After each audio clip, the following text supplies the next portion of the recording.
Not every port on a cruise itinerary deserves an equal level of confidence. Some ports have documented safety concerns, high tourist crime rates, or infrastructure problems that make independent exploration genuinely risky. Others have built reputations for being overcrowded, overpriced, or simply not worth the time a cruise stop delivers. This video covers the ports worth being cautious about, why, and a few that actually deliver what a port day should be. Like and subscribe before we start, share this before someone finalizes a cruise booking, and let's get into it. Ports to approach with caution. 1. Roatan, Honduras, beautiful island, real crime risk. Roatan is one of the most frequently visited Caribbean cruise ports, and the beaches and diving are genuinely exceptional. The concern is what happens the moment passengers venture beyond the secure cruise pier perimeter. Honduras carries one of the highest crime rates in Central America, and while the immediate port area is heavily managed, independent exploration beyond it exposes passengers to documented theft and assault risks. The State Department has historically maintained elevated travel advisories for Honduras broadly. For passengers who want to visit Roatan's beaches and water activities, booking through the cruise line's official excursion service provides a structured, secured experience. Independent taxis and solo exploration outside the pier zone are where incidents consistently occur. 2. Harvest Caye, Belize, a private island that replaces the real country.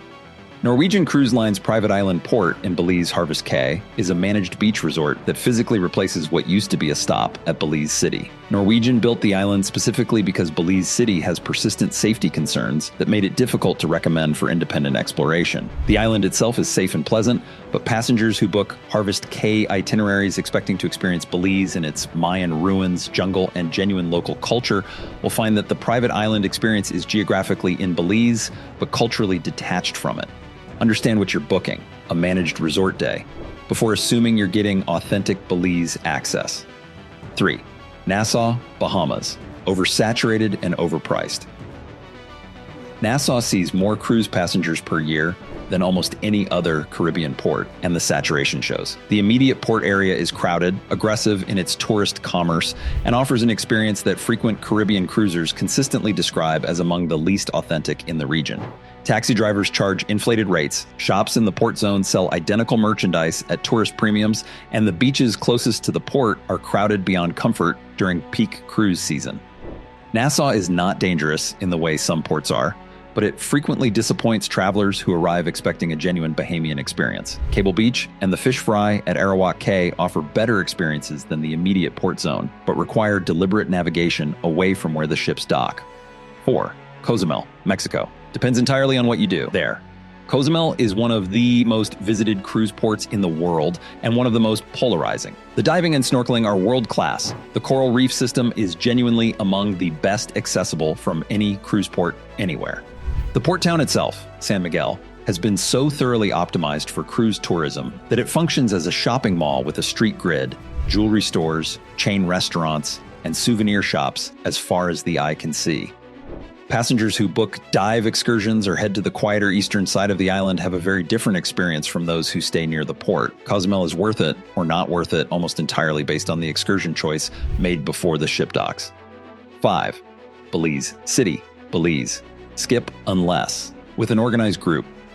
Belize City itself has a crime rate that the State Department considers elevated enough to warrant a Level 2 travel advisory, meaning travelers should exercise increased caution. The port area has improved with investment in recent years, but independent movement through the city is not recommended, and the city itself has limited tourist infrastructure compared to the country's inland attractions like the Mayan ruins and jungle reserves. The best of Belize, Zunantunuk ruins, cave tubing in the Caves branch, blue hole snorkeling, all require organized excursions that travel inland or to offshore atolls.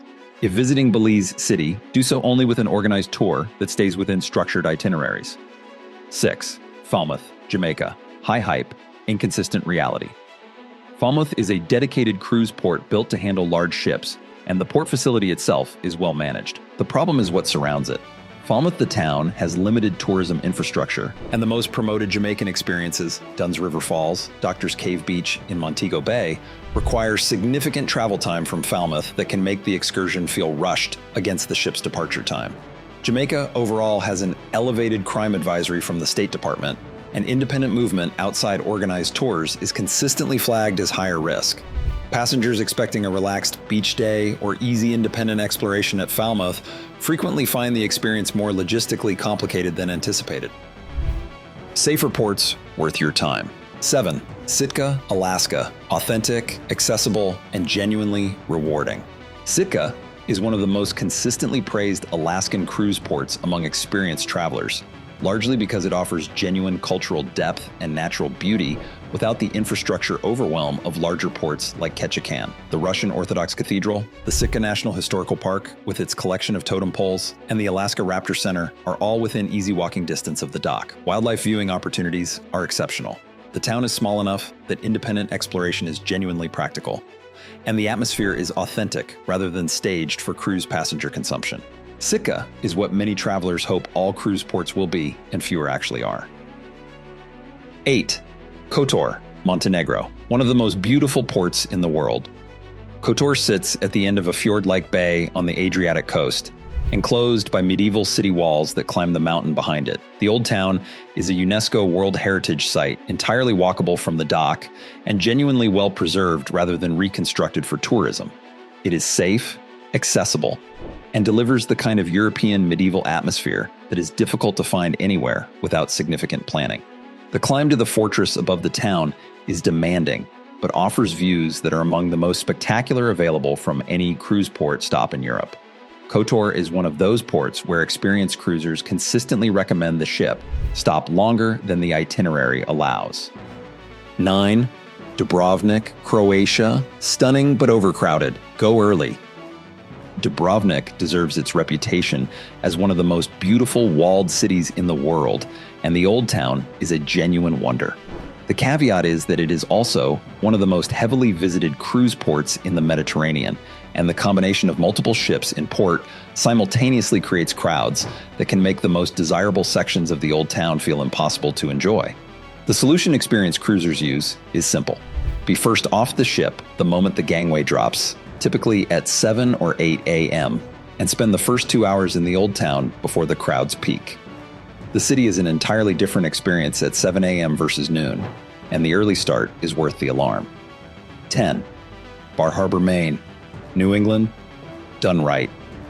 Bar Harbor is one of the most pleasant cruise port stops available on the east coast of the United States, offering direct access to Acadia National Park, a charming walkable town with genuine local character, excellent seafood, and hiking and cycling options that suit a wide range of fitness levels. Unlike many cruise ports that have been commercially stripped by tourist infrastructure, Bar Harbor maintains a livable, authentic quality that is immediately apparent when walking from the tender pier into town. It is one of the few ports where passengers frequently report wishing the ship stayed longer, which is about as strong an endorsement as any port can receive from a cruise traveler. The difference between a disappointing port day and a memorable one is almost always information gathered before the ship docks, not discovered after it. Know what a port genuinely offers versus what the itinerary description implies. Know which ports reward independent exploration and which require organized groups. Know which ones to visit with a specific plan and which ones to approach with modest expectations. The ports worth your time are genuinely worth it. And the ones on the caution list aren't necessarily places to skip entirely, just places to approach with the right preparation rather than the wrong assumptions. Hit the like button if this changed your thinking on a port, subscribe for more cruise content every week, and share this before someone's next sailing. We will see you in the next one.